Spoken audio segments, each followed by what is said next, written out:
habang naglalakad pauwi si Tababoy. Para nagbabadyang bumagsak ang malakas na ulan.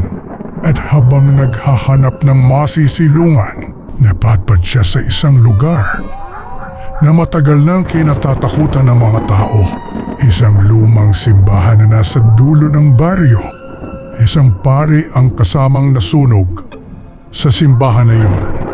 Habang kumikidlat, pinilit ni Tababoy makapasok para makasilong. Naamoy kaagad ni Tababoy ang amoy ng insenso at lumang kahoy. Pero kakaiba, mapapansin na sa dulo ng altar. Isang pari, nang bigla itong tumayo, parang matagal na siyang nandoon, naghihintay. Sinubukan itong lapitan ni Tababoy.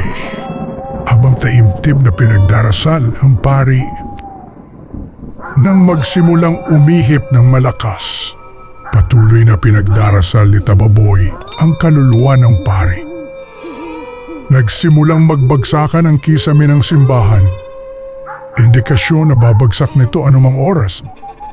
Mabilis na nakatakbo papalabas si Tababoy, kasabay ng pagguho ng simbahan ay ang paglaya ng kaluluwa ng namatay na pari.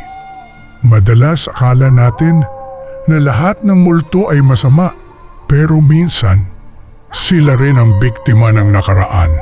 Minsan liwanag lang ang hinihintay nila, kahit mula sa isang maliit na puso.